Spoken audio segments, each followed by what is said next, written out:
Hello HYROX athletes. So today's video is going to be something a little bit different. I'm going to just talk you through a training day. So today, this week, I'm going to try and vlog and capture a number of my regular HYROX training sessions, just to really share with you sort of the structure, the planning, the breakdown of the different types of sessions I do.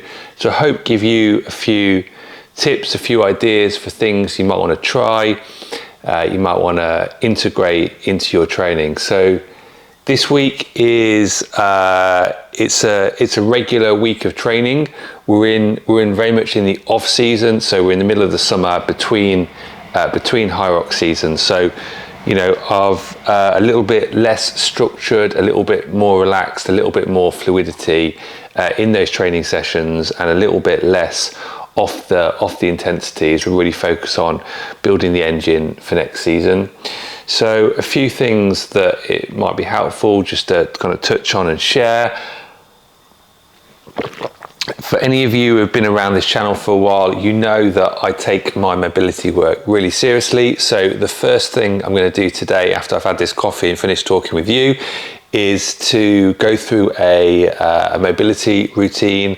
Mobility is just generally something certainly in my 20s and in my early 30s, I didn't dedicate the time that I maybe could or should to it. And, you know, we all end up paying for that sometime down the road. So I would definitely recommend the Pliability app. That's the one that I'll be using today. It's the one that I've used for the last few years. Again, any of you at this channel for a while have probably seen my review on that. I'll link it up here, but if they're helpful, do go and check that out. Something else I wanted to share and talk about on this video is an app that I use for the iPhone that is called Athletic. So this takes all your training data from Apple Health and just helps present it in some really helpful and interesting ways. So this is the home screen. I might do a full sort of review on this at some point in the future. It gives you a really good sense of what your fatigue level, so how well recovered you are from the previous day. So today that's saying for me 65%. So just for context of this training week, yesterday I did I wouldn't call it an easy run. It was a sort of a zone 3, broadly zone 3 and 4 run. So something in the middle, 13K. Was really tired after that, so just really listened to the body, put myself to bed at 10 minutes past 8, which is probably the earliest I've been to sleep in at least 6 months. And I can see this morning I'm at 10 hours 43 minutes sleep, so that's probably the longest sleep I've had, again for kind of a 6-month period. But you get some really helpful data. You get some sense of when you're in a sleep surplus and a sleep deficit. I've been in a sleep deficit recently, so maybe not surprising that I've needed to catch up there. You get some great graphs around your recovery-based training. So it's probably quite hard to see on just the screen that I'm showing, but there's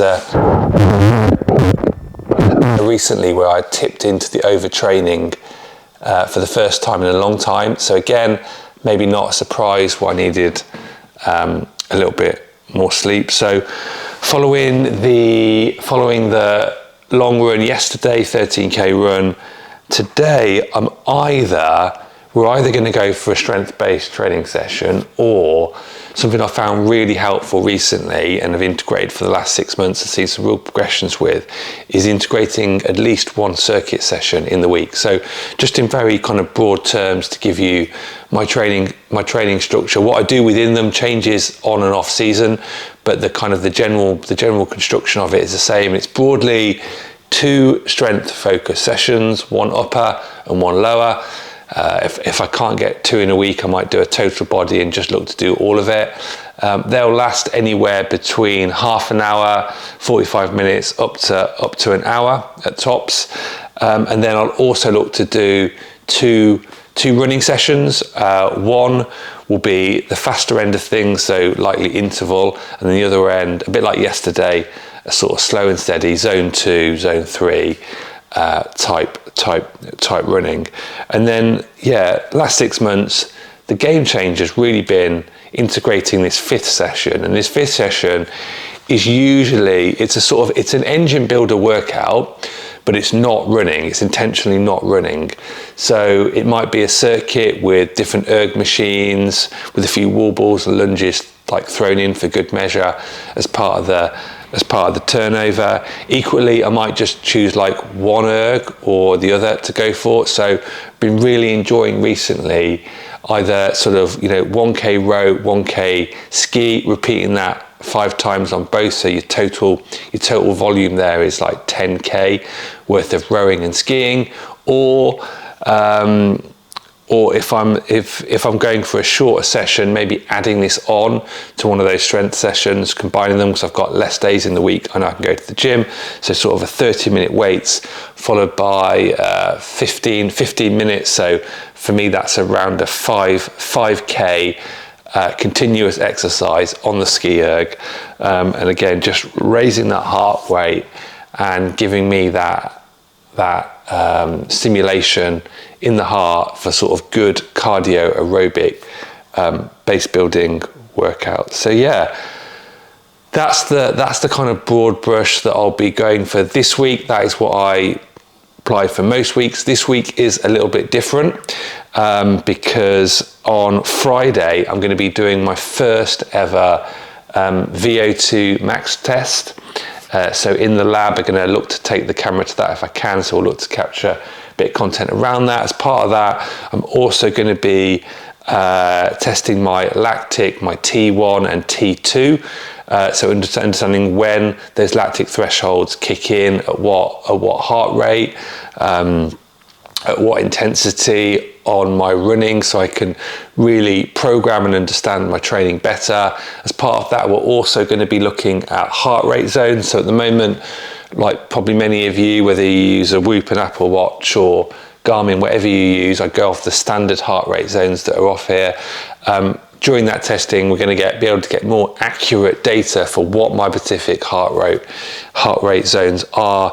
That's going to be helpful because, again, increasingly through the last 6 to 9 months, actually, certainly this last HYROX season, I've been doing a lot more focused training around heart rate zones, seen some real tangible benefits as a result of that. So that's something I really want to roll in and build into the off season, and as we look to peak and train for next season.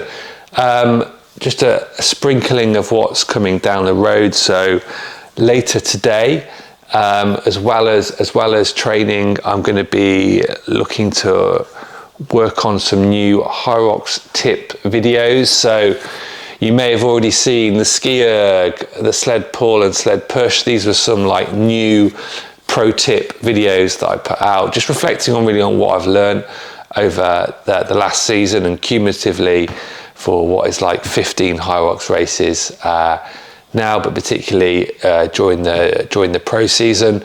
So gonna look to put those together, start working on those later today. Then just like looking forward to next season. I've already started getting some of the races booked in. So we're going to be kicking off the season this year at HYROX Oslo. Really excited and chuffed to be getting out on the road again, doing a HYROX overseas. Did my first one overseas, or first two earlier this season, with Paris in November and then Cologne in April. So we got working towards HYROX Oslo in September. We then signed up for an open race in London. That was the only ticket I could buy. If I can upgrade that to a pro close to the time, I will probably try and do that. But I haven't done an open race it'll be over a year by the time I get to that HYROX London in December. So it'd be great. I'm pretty confident I'll be able to PB on that, and it'll just be interesting to see where I'm at, having had a year off off open races. And then lastly, we've also booked in HYROX Poland, Poznań. That is the middle of end of December, just before Christmas. So that and the London race are literally only 10 days apart. I don't normally look to book and have HYROXes so close together, but it's just the way it's fallen. You all know getting HYROX tickets for an event these days can be really tricky and challenging, and you've just got to get them where you can. So the fact that one's an open and one's a pro race is probably helpful, because they're pulling on slightly different strengths on my training as well. So yeah, that's where we're at today. We'll log and vlog the training and recovery parts today. Look to make this a bit of a multi-part series this week to take you through different things and can talk about the workouts after they've happened. Yesterday's run, if we start with the beginning of the week, that Monday training session, it was sunny during the summer season, during sort of spring right the way through to summer. I much prefer training outside rather than inside if I can, so that sometimes means adjusting the days that I'll do things. Yesterday when I went out, and I'll often do summer running sessions, I don't always predetermine what running session I'm going to do. What I will often do is just listen to the body. I'll listen to the body on particular that first K, use that as a bit of a warm-up and a bit of a gauge as to what I think is going to be possible based on how I'm feeling that day on fatigue levels, and kind of adjust it and go from there. This can be good and bad. I know a few weeks ago I did that, got about 8K in, decided I was feeling pretty confident, maybe a little bit cocky, and that I was going to go for a half marathon, which was good. I was really pleased that I could get that distance, but having not done a half marathon for over a year, when I got to later, got really bad cramps coming on at about 15K, had to pit stop into Sainsbury's for some salted nuts to sort myself out, and then ended up walking the last 3K. Not ideal, but still just, I was still really pleased that day to get that distance in, to get over the line with that, and to have been persevered and been just sort of seen through the goal on that particular day. So yeah, that's enough for now. I'll be back later in the day with different updates on how things are going. And yeah, I hope, however, wherever you're at in your off or on season, your HYROX training's going well. Always feel free to drop me any questions that you've got about your particular training, either in these videos or over on Instagram, whichever works for you. And have a good day, and I'll see you again. Okay, so we're going to vlog today's mobility routine as part of this little video we're doing. I'm going to have a timer running and the mic running, so you're going to hear a beep every minute or so. That's just telling me how long I'm going to be in each of the stretches we're looking at. So we're starting with a seated squat.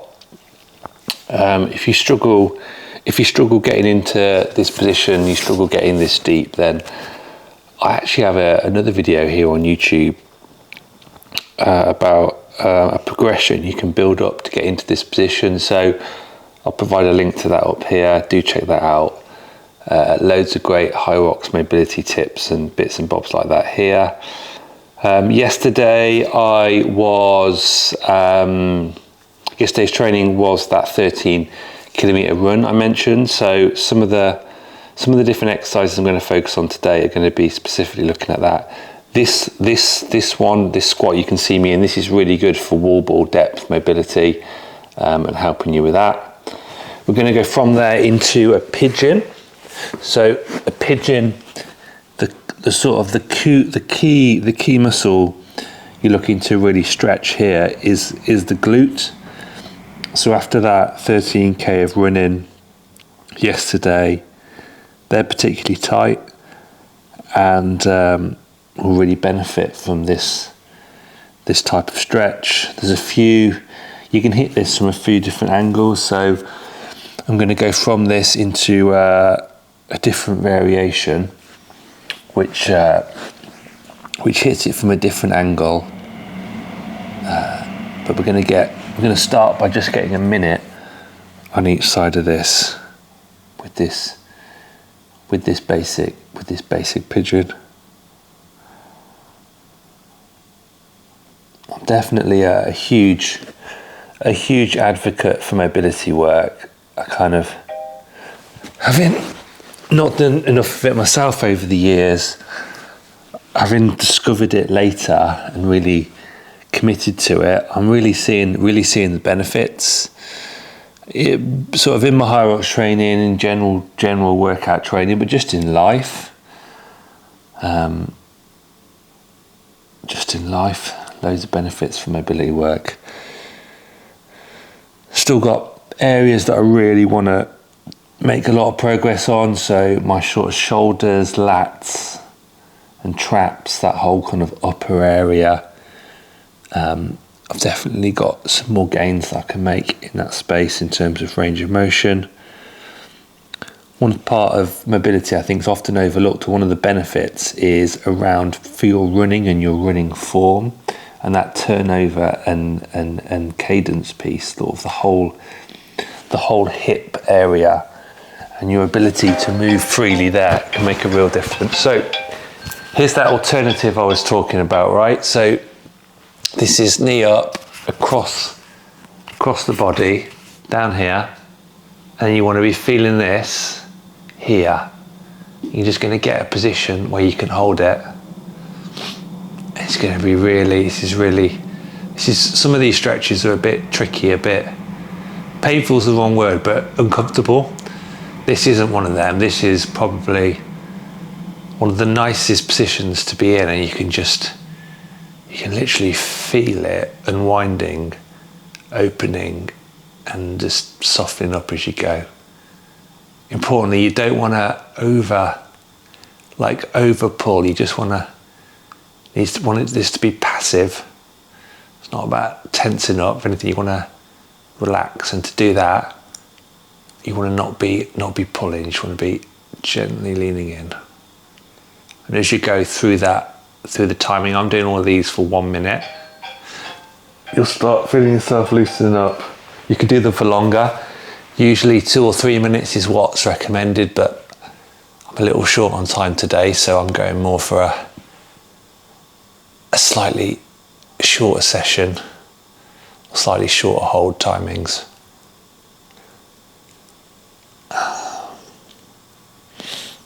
That's nice.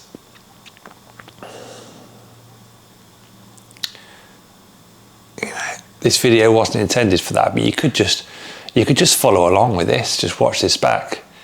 Do it with me. We've got a few of the follow along routines. We've got loads of follow along workouts on this channel. 1 or 2 follow along mobility routines. But the best place for all thing mobility, the place that I go, the place that I picked up a lot of this is pliability. Great, fresh, new, structured sessions on there each and every day. You've also got a load of different programs that are fit for, different types of training, different types of exercising, specific movement pathways related to running. So we're going into a child's pose now. My shoulders are feeling quite tight today, so I'm not getting as low as I'd like to with this head, but as I ease into it, I'll start feeling it, those shoulders opening up. I'll be able to get a little bit lower.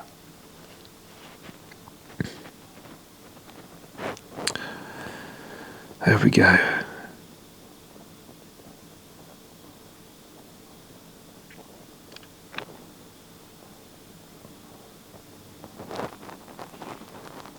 It's nice, it's really nice.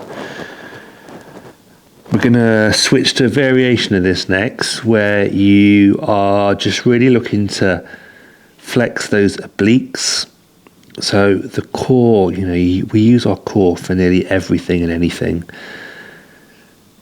And it's really important that we're able to flex and stretch. So we're going to go out to the one to the side. We're just going to hold this roughly for 30. I'm not being too rigid on the timings, but you'll really feel this down the side. So about half of this minute. If it's 20 seconds, that's fine, but just getting a bit on both sides. So I'm going to roughly swap to the other side now. I can really feel that. Oh, it's lovely. Down that side, down those obliques. Really feel that stretch. Lovely. Very nice. Right, next I'm going to go onto my toes, onto my feet next. The angle of the camera, you're not going to be able to see my top half, but that doesn't matter. I'll talk you through what I'm doing so you can do it yourself if you want to, if you find that helpful. We must be nearly there on this minute. Let's have a look. What we got? Yeah, 6 seconds left. Whew. There we go. Right, up onto our feet now. We're going to do, we're just hinging at the hips here, hinging at the hips. Your hamstrings, these don't need to be exactly straight. A little bend in the knee is good and okay. And just a forward fold, so we're just hanging here really. Feel this right the way up the hamstrings. Always find with this one, there's a few of these exercises where the longer the time goes, like if you're holding this particularly for 2 or 3 minutes, you'll really feel yourself easing in and loosening up. In a minute, you're going to get a little bit of that, but not a huge amount. Just nice. We'll do another one on the floor after this. We're going to do figure 4. So a lot of the ones I'm going through today are like my sort of go-to post-running type mobility drill, stretches, that type of thing.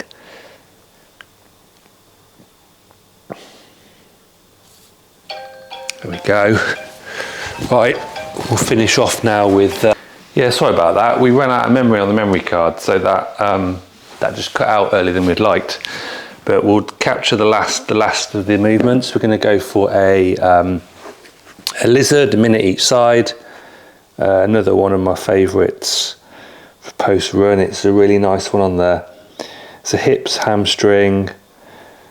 hamstring. Just those areas that you really feel a bit of soreness, a bit of fatigue.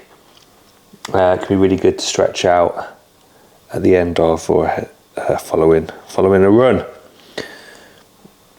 I'm not sure if we captured the forward fold, so I'll give a quick demo of that as well, because that's another critical post run one that I always like to integrate into my mobility work sessions. So yeah, I didn't do any mobility yesterday post run, so we're doing this in the morning today ahead of the next session. Usually I'm more of a fan of doing it in the evening, post workout, post whatever the exercise or training session might be. And I personally like doing it then, because I find that by that time of day I've had a hard session. I haven't got a lot left in the tank for anything, but a lot of this mobility work is just static holds. So I find I can do it even when I'm absolutely exhausted.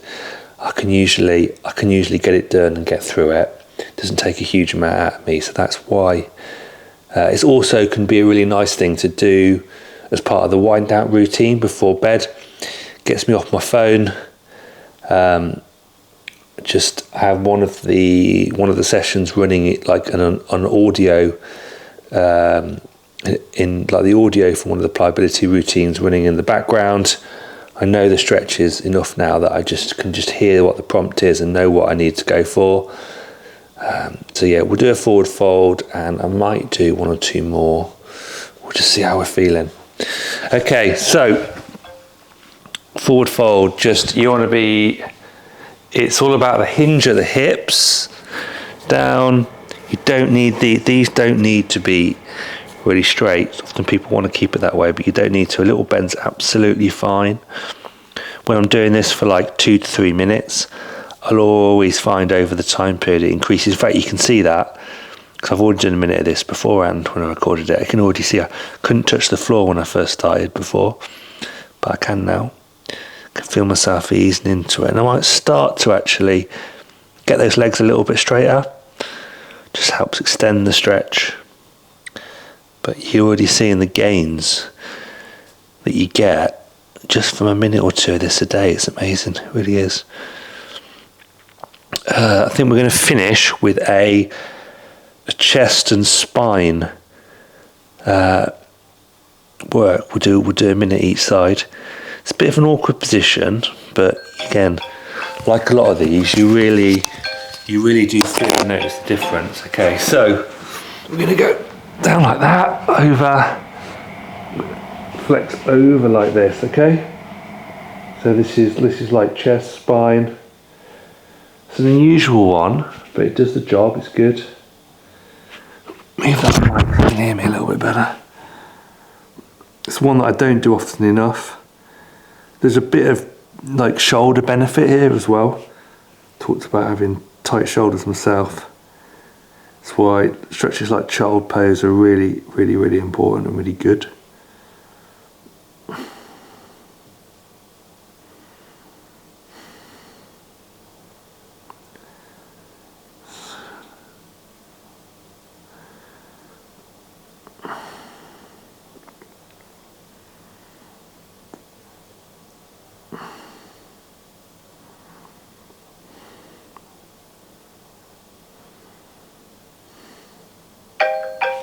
There we go. So we just got one more minute, and we're going to get into our day.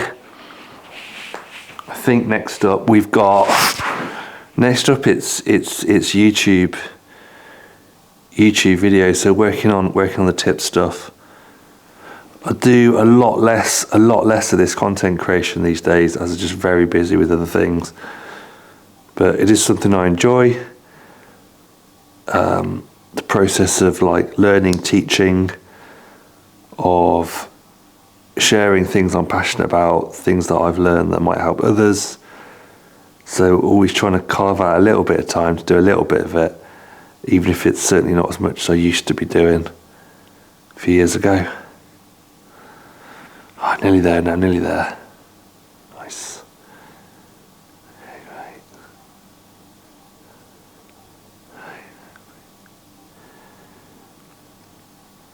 I hope you're finding stretching helping you in your training.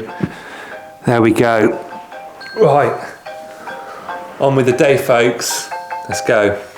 Okay, so we are off and on our way to the gym for that training session. I think where we're likely headed with this one is, I think we're looking at 30 minutes upper body to start with, focusing on that. And then from there, we're going to go into sort of 15 minutes high intensity work. So somewhere around 45 minutes, we'll see how we're doing. If we can get up to 60 minutes, great, fantastic. But on the school pickup in less than an hour now, so it's going to be tight. We'll get done what we can, and we'll go from there. So yeah, that's the game plan. Okay, let's go for a debrief on this workout. So the first video clip I'm showing you is actually part 2 of the workout, which was a 3k ski erg. Wanted to go for 5, but we just didn't have the time, so that took us 13 minutes 32 seconds. I always struggle just using the Apple Watch in and of itself, or any kind of wrist heart rate monitor, to get accurate heart rate monitor on a ski erg. Part of the reason why I'm looking to invest in a chest strap heart rate monitor in the future. But what the times that we do have is, we can see I was in zone 5 for 1 minute 35 of that. I think I was probably averaging around probably a 210 to 215 per 500, so not particularly fast, but just good to get that cardiovascular workout in. Then we started with the strength work. We started with 26 minutes 52 seconds. So as I mentioned beginning of this, on the way to the gym in the car, we're looking at around a 30 minute workout. The vast majority of this was in zone 1, so 18 minutes 55 seconds for 206 in zone 2 and 234 in zone 3. All of this workout was completed using one piece of equipment, one of my favourite bits of equipment in the gym. It predominantly uses your body weight, and I did effectively nine sets on here: 3 warm-up sets, 3 working sets, and then 3 loaded sets. So this comprised a combo of 3 different grip pull-ups. So the narrow grip, which really focuses on the arms, on the bicep. The wider grip, which really focuses on the back and lats, and then a sort of a central grip, which is sort of a blend between the two, but certainly pulls more on the back and lats than the first. Then paired that with warm-up sets were 5 reps, working sets were 10. Working sets after the chin-ups, the pull-ups, would then do a set of dips again, 5 reps for the warm-up, 10 for the main sets. So worked through those, and then did between 20 to 30 leg raises. So the core is something we need to be working through all the different exercises we're doing, and then following those working sets, so that central set of 3 across, repeating that circuit of those 3 exercises, then went into weighted pull-ups and dips. So I'm currently weighing in just under 80 kilograms, around 79.5. Bit of water retention there with a bit of creatine, but there or thereabouts. So added 15, so that would have taken me up to about 95. So then pulling 95. Had to break those sets, going for 10 reps, but I can't do a full 10 of them. So I think we did something like a 5, a 3, and a 2, and similarly broke it down for the dips as well. And then we went from that into the finisher workout on the ski erg, and that was the workout for today. Hope you found this video helpful. If you have, do make sure you subscribe. Check out all our other HYROX tips and tricks videos.